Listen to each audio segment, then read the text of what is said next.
આગળ વધીએ ખેડામાં સાબરમતીના પાણીએ વધારી છે મુશ્કેલી। પેથાપુરા તેમજ રશિકપુરા ગામ પાણી થઈ ચૂક્યું છે।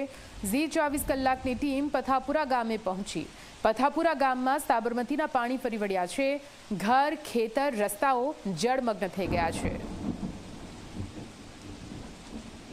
તો ખેડામાં સાબરમતીના પાણી કેવી રીતે લોકો માટે મુશ્કેલીના પાણી બની રહ્યા છે તેના દ્રશ્યો જુઓ। પહેલા આપને રસિકપુરા ગામના દ્રશ્યો બતાવ્યા હતા અને હવે પથાપુરા ગામના દ્રશ્યો આપને બતાવી રહ્યા છીએ। રોડ પૂરેપૂરો પાણીમાં ગરકાવ, ખેતરોમાં જાણે તળાવ ભરાયા હોય તે પ્રકારની પરિસ્થિતિ, સાથે સાથે પૂરું ગામ પણ પાણીમાં ડૂબી ચૂક્યું છે।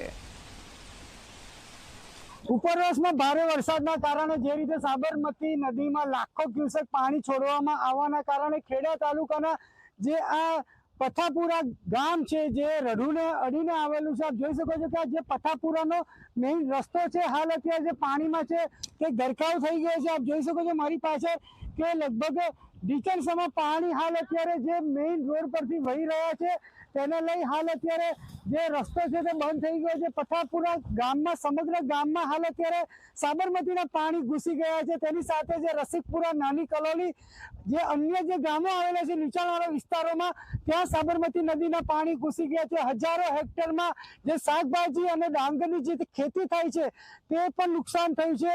જો વાત કરવામાં આવે તો જે રીતે ધરોઈ ડેમમાંથી સાબરમતી નદીમાં પાણી છોડવામાં આવતા ગઈકાલ રાતથી જ આ પાણી છે તે ગામમાં ફરી વળ્યા છે। વાત કરીએ તો રસિકપુરા, નાની કલોલી અને પથાપુરા હાલ અત્યારે ત્રણેય ગામ અત્યારે જળમગ્ન છે।